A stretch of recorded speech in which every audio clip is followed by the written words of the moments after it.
Estamos de vuelta en Ciudadanos de CNN Chile. Contenidos para una nueva constitución. ¿Qué es lo que está en juego? Por ejemplo, Renato, ¿qué debería tener o qué no debería tener una nueva constitución como elemento fundamental? A ver, aquí hay tres cosas en juego, creo yo, fundamentales. Primero es el principio de subsidiariedad del Estado, que está colocado por la Constitución del 80 como el ente rector de toda actividad estatal. En segundo lugar, la forma del Estado, la forma de gobierno. Yo estoy de acuerdo con ciertos principios federalistas. Yo creo que la única manera de centralizar Chile es con principios federalistas aplicados a la Constitución. Parlamentos regionales, por ejemplo, estoy abierto a todo ese tipo de cosas. ¿Federalismo o principios? Federalismo. Estoy dispuesto a discutirlo, pero con la moneda hacia el federalismo. Okay. Y en tercer lugar, y creo que la discusión que tiene más preocupado a los empresarios, por supuesto, es el capital financiero internacional, que es el derecho de propiedad en Chile, ¿no? Que está, todos los juristas en esto coinciden, está hipertrofiada la Constitución del 80, hay un miedo al constituyente, hay un fantasma del UP muy presente, ¿no? La Constitución del 80 tiene el fantasma del UP, de las expropiaciones, de la intervención del Estado, y toda la retórica de la discusión respecto al derecho de propiedad está muy influenciada por esta memoria histórica de la derecha de la expropiación y del OP. Entonces yo resumiría en esto: Estado subsidiario, esa es una discusión fundamental. En segundo lugar, la forma que ata el Estado, yo estoy con el federalismo. Y en tercer lugar, el derecho de propiedad, que yo estoy dispuesto a atenuarlo en la Constitución seriamente, sin que eso signifique una amenaza al capital financiero ni a la propiedad en Chile. Alberto. Es básicamente lo mismo, porque son los tres principios rectores que organizó Guzmán en realidad, pero le agregaría que detrás de la estructura lo que hay es una búsqueda de un autoritarismo democrático, digamos, aparentemente democrático, que es lo que hay que terminar. Y salir, yo creo que lo más importante es lograr salir de la estructura portaliana que han tenido más o menos todas nuestras constituciones. O sea, desde el principio de los tiempos, un Portales que fue muy visionario, habrá que decir, porque Portales, muchos de sus principios son prácticamente neoliberales en una época que no existía. Y resulta que con esta vinculación entre el orden y el comercio, digamos, que es más o menos Chile hoy día, resulta que me parece que eso es lo que hay que discutir y donde hay que ir a trabajar. Y me parece que en ese sentido el cambio constitucional debe estar basado, y si por ejemplo si hay una asamblea constituyente, no queda duda que hay ninguna posibilidad de que una asamblea constituyente se hiciera algo portaliano. Habría que introducir una serie de elementos esquizofrénicos en una discusión de ese tipo. Entonces me parece que ese es básicamente el punto que hay que trabajar. Yo creo que algo interesante que ocurre con el proceso que estamos viviendo es que empiezan a emerger muchas visiones respecto de la arquitectura que tiene que tener Constitución. Y hay una corriente muy potente de ver en la nueva Constitución, ¿cierto?, también la garantía de una gran cantidad de derechos sociales, ¿cierto?, en forma universal. Una Constitución de alguna manera que ponga los anhelos y sueños de todos, digamos. Vamos a vender todo. Habemos algunos no los hemos mencionado. Habemos algunos que creemos, en cambio, que la Constitución, como se ha repetido en estos días, debe ser una casa común. Y esa casa común vive mejor en una Constitución mínima, en una Constitución corta, en una Constitución que sea capaz de organizar fundamentalmente cómo deben regirse y ordenarse una democracia. Claro, de una tradición más bien anglosajona. Y que luego sea la política, las mayorías, las leyes, donde se produzca, en el fondo, la conquista de los derechos. Y creo que eso creo que va a ser. Yo creo, ojo, que tiene que haber una evolución constitucional. O sea, yo creo que hay una tradición y una historia, y a mí me gustaría que la evolución fuera a que fuera más corta, o sea, entrarle más bien con goma de borrar que con lápiz. Eso es un poquito lo que me gustaría promover. Y una sola nota más. Hoy día, en la encuesta CADEM, que venía un ítem sobre temas constitucionales, decía, por ejemplo, un 58% de la población cree que con una nueva constitución va a mejorar la salud, va a mejorar la educación, va a mejorar la seguridad. Con una nueva constitución, un 57% cree que va a haber menos desigualdad. Y un 52% versus un 43% cree que puede mejorar la confianza en las instituciones. Creo que es muy importante también empezar a tener un diálogo bastante abierto respecto de lo que es capaz de ser una nueva constitución. ¿No solo puede hacer una constitución? Bueno, yo creo que están las políticas públicas y la cosa es un poquito más compleja que una promesa, que simplemente el promeso y un texto va a cambiar las cosas. Te quiero decir que en Chile y en particular en Santiago existe el derecho a vivir en un medio ambiente libre de contaminación. Y eso está en la Constitución hoy, y eso no se vive en la realidad de Santiago. Pero las normas no solamente son lo que se cumple, sino también son las aspiraciones, una suerte como de decálogo de las aspiraciones, los valores de una sociedad. Eso es lo que nos enseñan. Yo no soy constitucionalista, soy civilista, pero sí podría compartir con mucho de lo que aquí he señalado de las reformas que son necesarias hacer en materia del sistema político. No sé si soy federalista, pero sí creo en un sistema semipresidencial. No sé si yo también más bien tiendo a pensar y me atemoriza porque tengo ahí como duda, tiendo a pensar en una constitución más parecida en el esquema y en lo largo, parece semejante a la que tenemos, pero con otro ideario dentro. El consagrar derechos sociales para mí no va en contraposición con, o sea, podría perfectamente reemplazar al rol que hoy día tiene el Estado en la actual constitución y con eso no me alargaría nada, por decirlo de alguna forma. Yo creo que es necesario pronunciarse respecto del ejercicio del dominio público sobre los recursos que son imprescindibles para todos los chilenos, que se los llevan todos los días transnacionales o la exportamos todos los días a nuestros mejores compradores en el Asia, porque no solamente exportamos cobre, sino también importamos el agua con la que se producen, los alimentos que salen para afuera y todos los minerales, etcétera, etcétera. Entonces, esto requiere una mayor regulación y con eso, a propósito del temor al derecho de propiedad, yo creo que hay que necesariamente hacer una revisión. Por lo tanto, la extensión no tiene que ver con el contenido. Y lo digo también porque existe una tendencia a propósito ahora de la reforma del Código Penal que no ha salido, pero se espera que salga algún día, junto con la reforma del proceso civil, es justamente a simplificar los textos. Entonces, por ejemplo, ahora a propósito del derecho penal, uno no habla de determinados tipos de homicidios, sino que tiende a poner agravantes, atenuantes, etcétera, o calificantes. Esto te lo planteé a propósito del debate que hubo, me lo decía mi querido profesor, que en paz descanse, el profesor Busto, penalista de la Universidad de Chile, que me decía a propósito de la tipificación del femicidio, me decía, no es bueno ir creando nuevos. Bueno, lo mismo pienso que respecto de la Constitución, tiene que ser acotada y breve, pero yo creo que sí hay que darle un giro fundamental. No por ser corta, nosotros nos vamos a incluir aspectos esenciales que nutren y que fundamentan el cómo se organiza la sociedad. Y en ese punto me gustaría conocer la opinión de Renato sobre lo que decía Renato, el tema del derecho de propiedad. Atenuar el derecho de propiedad, porque además es una preocupación de la que hemos escuchado bastante. Fundamentalmente hay empresarios que han dicho que les preocupa que el derecho de propiedad pueda quedar en cuestión en la Constitución y que eso puede traer incertidumbre económica. Sí, yo creo que aquí primero hay que estar abierto al debate, porque hay efectivamente gente que considera que hay un exceso de protección en materia de derechos económicos, ¿correcto? Y hay otros que van a querer, como digo, poner una gran cantidad de derechos sociales garantizados en cuanto sean anhelos y no sean posibles de cumplir. Yo creo que, y lo ha dicho el gobierno, y creo que lo compartimos todos, pienso, lo decía el profesor Agustín Esquella en una entrevista el fin de semana, el derecho de propiedad como principio es algo que todos compartimos, creo yo, ¿cierto? Luego hay temas dentro del que pueden ser más discutibles, pues el tema del agua, de los recursos naturales, es ahí donde van a haber cosas que van a ser más específicas y creo que hay que estar abierto a un debate como en cualquier democracia.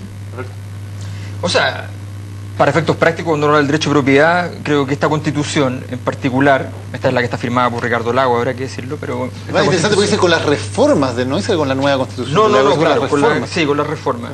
Fue poco entusiasta el libro. No, quiero decirlo, una cosa más importante. Esto es mucho más importante. Esta Constitución es como el Costanera Center. ¿Ya? Es algo así como el pene del empresariado, ¿ya?, sobre nuestro país. ¿Ya? Y eso me parece que es una cuestión de clase que es impresentable. Tenemos que permitir ese momento de castración. Oye, qué bueno que traje la Constitución, permitió un psicoanálisis de Alberto Mayón para todo el mundo. Se proyectó. Sí, hizo una El que se proyectó fue Polman, perdón. Esto ahora iluminó parte, o sea, ya una cosa muy, muy intensa. Yo soy más junguiano, gracias a Dios. Es un chiste muy intelectual. Quiero retomar un tema muy importante. Es lo de la historia constitucional chilena. ¿De qué se habla cuando se habla de la historia constitucional chilena? Se habla de Portales y la Constitución del 33, previo o posterior a una guerra civil. Se habla de Arturo Alessandri, que como dice Gabriel Salazar, redactó una constitución viniéndose en el barco. Sí. Es la tradición autoritaria la cual hereda Jaime Guzmán, de Jaime Izaguirre, el grupo Fiducia. La tradición de propiedad, patria y familia. Es esa la tradición. Yo diría que hay otra tradición constitucional chilena que ha sido aplastada sistemáticamente, que es una tradición más republicana, si se quiere, más liberal a la idea del siglo XIX, que fue José Joaquín de Mora, José Miguel Infante con la Constitución Federalista del 25, con todo eso que la historiografía conservadora después llamó el anarquismo constitucional, porque como no les gustaba la Constitución, entonces una Constitución anarquista. Entonces creo que hay que recuperar efectivamente la tradición constitucional chilena. Pero tal como dice la Constitución, es la República de Chile. Sí. Yo creo que justamente lo que la Asamblea Constituyente tiene que tomar como principio rector es cómo se reconstruye el etos republicano en Chile, que es lo que yo veo profundamente dañado en temas de derechos sociales, en educación, en salud, en cómo convivimos juntos, en cómo la ciudad es un entorno común. la República en Chile está profundamente dañada y la Asamblea Constituyente tiene que ser el remedio a ese daño. Renato tiene ahí un punto muy cierto respecto de la historia que no se escribe, ¿no? Porque la historia que finalmente queda en la que se plasma en texto, y la que tenemos es la historia constitucional. No podemos hacer emerger otro porque si no sería falsear la realidad. Pero claro, hay también una historia que no fue la que predominó, que es esta historia un poquito más nutrida respecto del rol republicano de este texto. Pero a mí me interesa, por sobre todo, más que esta construcción más teórica o doctrinaria de cómo debió ser el proceso constituyente, a mí me interesa llevar adelante un ejercicio que planteaba Hernán, que tiene que ver con transparentar efectivamente cuáles son las posiciones que hoy día tenemos. Es el momento propicio para que efectivamente, si el sector empresarial no le gusta que se toque el derecho de propiedad, lo transparente y lo diga el por qué tipo de callo, ya que utilizaste tú la palabra pena y puedo hablar de callo, estamos pisando en cada caso, y cómo nosotros estamos efectivamente, qué posiciones vamos a tomar. Y lo digo derechamente. Yo, por ejemplo, que soy militante demócrata cristiana, estoy a favor de la Asamblea Constituyente porque además están los principios rectores de mi partido, y yo creo que también sirve para poner las cartas sobre la mesa, que hay mucha gente que se ha ocultado sus verdaderos intereses, sus posiciones políticas, marcándose en una constitución que han parado esta posición de clase que tú hablabas al inicio. Entonces me parece que es una buena herramienta. En todos los partidos. En todas partes. Nos quedan pocos minutos, tenemos que cambiar de tema porque otro de los asuntos importantes de esta semana es la ratificación o rechazo de la propuesta de fiscal nacional que ha hecho la presidenta Bachelet, y que la verdad los dejó a todos marcando ocupados. Había una especie de consenso político en el Senado en cuanto a que José Morales era el hombre. La presidenta tomó ese consenso y dijo, no, Jorge Abbott es la designación. ¿Hay una especie de rebelión de la presidenta, o un nuevo protagonismo, o una apuesta? ¿Cómo lo ven ustedes? Sí, yo creo, o sea, además lo más llamativo es que además eligió al que todos consideraban el último. No solamente no eligió al primero, sino que además eligió al último. Yo creo que hay dos cosas. Primero, es llamativo, Michelle Bachelet ya en general no actúa como un actor de la escena política tan claramente, ella siempre deja que más o menos las cosas pasen y espera. Esta vez actuó. Me da la impresión de que hubo un error garrafal de la derecha. La derecha vio la entrevista que dio Burgos hace un par de meses atrás, vio que Burgos dijo sería una crisis que no se aprobase, y viendo la maravilla que significa tenerle otra semana en crisis al gobierno, se tiró sobre esa crisis para generarla, sin pensar, con la falta de sabiduría de no tener de repente a algunos de los prohombres anteriores que podían ser muy cerrados en muchas cosas, pero en el momento esencial sabían negociar, sin pensar como probablemente Jovino Novoa, Pablo Longueira, que en un momento dice, no, pero amarremos esto, sin pensar que el gobierno después queda con las jugadas abiertas. Hoy día el gobierno está más cómodo que antes. Hoy día al gobierno le rechazaron un tipo que es de centro derecha en la práctica, y dice, ¿qué más quieren? O sea, yo ahora puedo nombrar a alguien de izquierda y me lo voy a aprobar, porque no pueden decirme que no tengo contralor, si supuestamente es mi culpa, si ellos no lo quieren aprobar a ninguno. Entonces, de hecho, Sandón leyó muy bien la jugada y dijo inmediatamente, yo acepto, inmediatamente, y voy a votar a favor de Abbott, porque él entendió que es imposible ir de nuevo a decir que no. Entonces, le abrió un flanco, y el gobierno hoy día es libre. Lo que no ha podido hacer en mucho tiempo, hoy día el gobierno es libre por el error estratégico gravísimo. ¿Es el presidente una gran estratega, entonces? Esta semana fue una gran estrategia, no tengo ninguna, es la primera vez que lo digo. Quedará grabado. Yo creo que efectivamente la presidenta dio una señal de autonomía del acuerdo que se ha construido en el Senado. La molestia nace primero en su propio sector, son sus senadores los que están obviamente en rebeldía. El PP parece exacto. Y también hay una opción detrás de Abbott de continuidad del trabajo de Sabas Chaguán. También en el fondo hay que observar que la jugada, si bien no solo es autonomía, es también una decisión del tipo de fiscalía que la presidenta ve y está apostando. Y creo que hay que estar atento a cuando vaya a visitar el Congreso el día miércoles, y las preguntas y las respuestas. Creo que va a ser potente eso. Y una observación respecto al Contralor y esta sensación de que Chile tiene una crisis institucional, cosa que yo no creo, discutimos toda la semana. La semana pasada la presidenta, según en sus palabras, dio inicio a un proceso constituyente, se rechazó a un Contralor, se propuso a un nuevo fiscal. Yo diría que dentro de todo acá hay una democracia que está funcionando, fíjense. Por lo tanto, lo que quiero decir es que la constitución que tenemos, sin duda fue un bálsamo eso. Pero, O sea, lo que ganó la Copa América, lleva 6 puntos en la eliminatoria. Reconozcámosle a la actual constitución también gran parte de responsabilidad en la arquitectura que permitió que estemos en este punto, como país, como sociedad. Entonces, no echarlo todo, partir de hoja en blanco, pero sí aprovechar la oportunidad. ¿Se rebeló la presidenta contra los senadores? ¿Es correcta esa interpretación? A ver, yo creo que la presidenta funciona con el principio de nadie me pautea. Y en la medida que uno funciona con el principio de nadie me pautea, uno produce hay literatura en esto, en comunicación, ¿no? Que cuando uno genera entornos de silencio o entornos donde nadie puede pautear al sujeto en cuestión, se genera paradojalmente que nadie quiere hablar. Entonces cada vez que se genera algo y empiezan a hablar, ella reacciona al contrario. Entonces si uno quiere que algo pase, no lo digas. Entonces bajo ese principio, claro, la presidenta dice, bueno, tienen hecho el arreglo con Morales, no van a tener Morales, ahí tienen out. Y sobre lo del profesor Rayevich, yo creo que lamentablemente se ha visto expuesto a este escarnio público, como antes le pasó también a Pablo Ruiz Tagle. Yo era ayudante de Pablo Ruiz Tagle en ese tiempo en la Escuela de Derecho y fue realmente lamentable cómo se expuso a un escarnio de manera, creo yo, de nuevo, poco republicana en la manera de tratar el asunto. Y ¿por qué la presidenta yo creo que actúa así? Yo creo que la presidenta está en una búsqueda de un cierto espacio político que ella perdió.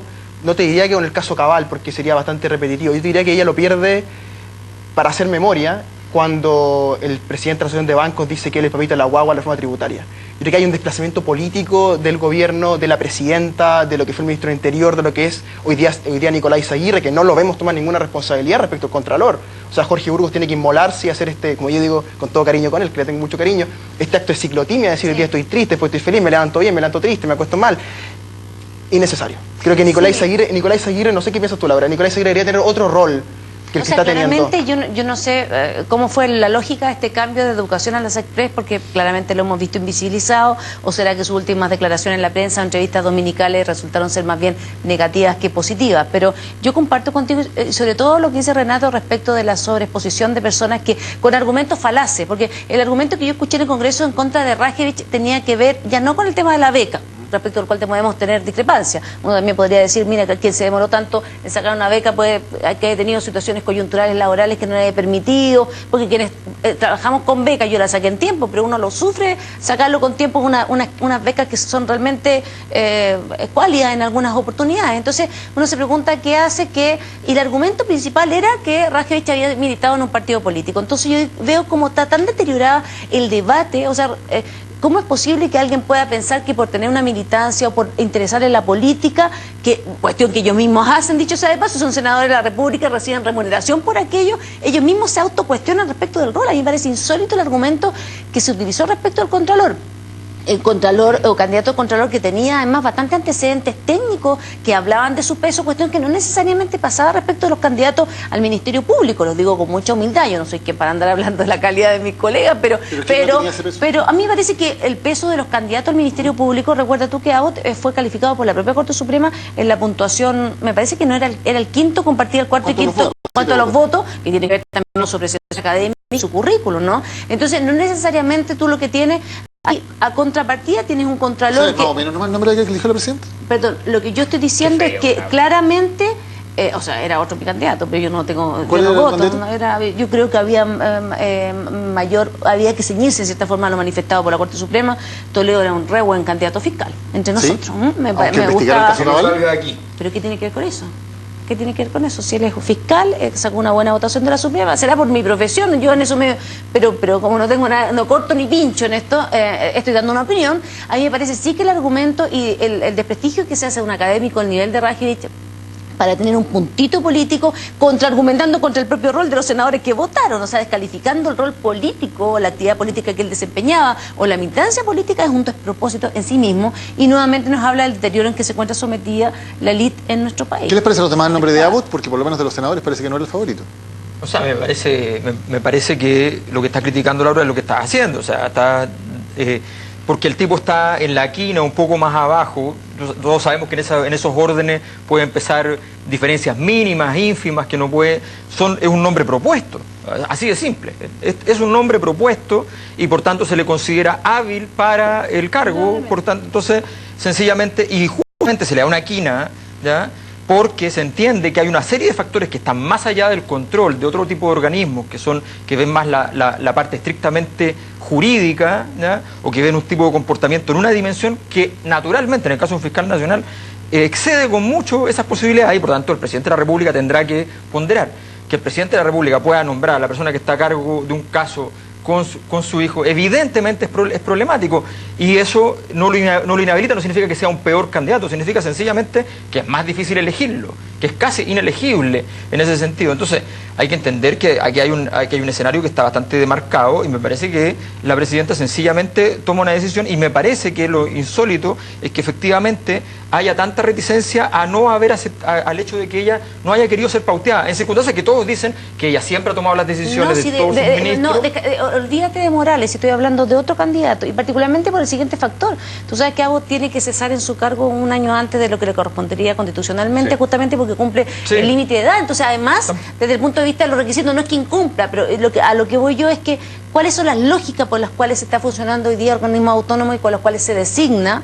Yo te respeto y valoro enormemente que tú estés hoy día tan bacheletista, pero lo que yo estoy tratando de decir es otra cosa. Claro, que es lo mismo, la verdad. Lo que estoy diciendo es otra cosa, tiene que ver con las lógicas con las cuales se nominan y se argumentan para nominar en cargos relevantes de la República, a propósito que nos trajo la Constitución, nos trajo para nuestro uso y abuso durante el día. Tiene que ver justamente con, de acuerdo a un actor es mejor, y de acuerdo a un actor que el que toma la decisión es mejor el otro, ya está. Yo creo que asumir que la presidenta Bachelet está tácitamente inhabilitada en ese caso, con Toledo. Creo que es una realidad. Ahora un solo comentario. Creo que Chaguán, que ya el tiempo nos permitirá hacer una evaluación de su administración, que yo creo que es regular con un buen final, porque particularmente demostró cierta autonomía de poderes del Estado respecto a investigaciones donde había cierto político y personas de mucho poder involucrados, haya marcado una cierta, por así decirlo,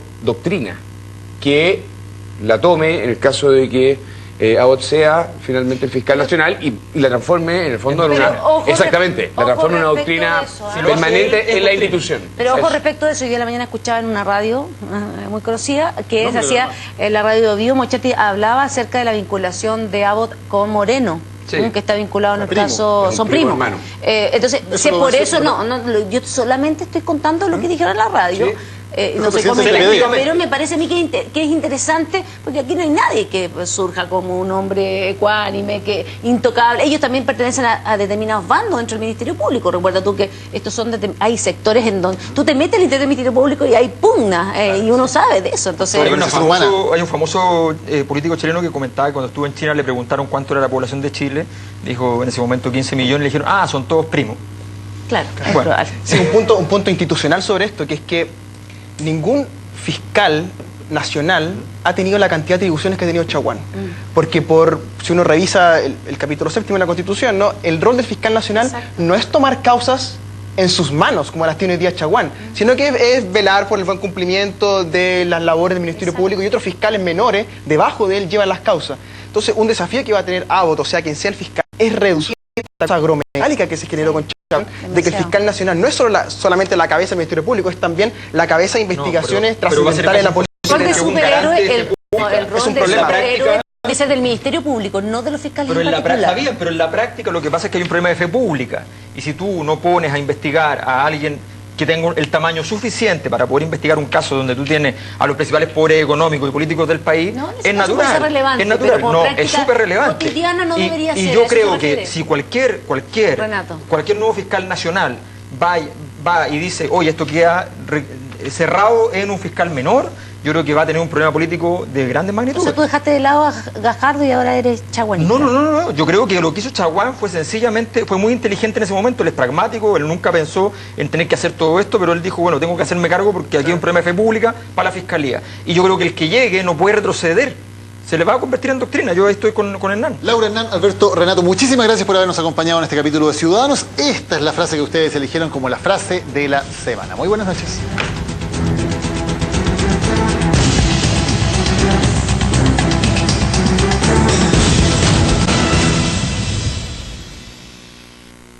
Usted comprende que entre chocar en la carretera con la cantidad de agua que hoy día caía o llegar a la hora, yo prefiero no llegar a la hora, pero yo tengo 2 niños y una señora y yo me debo a ellos antes que una sesión de la Cámara por llegar a la hora.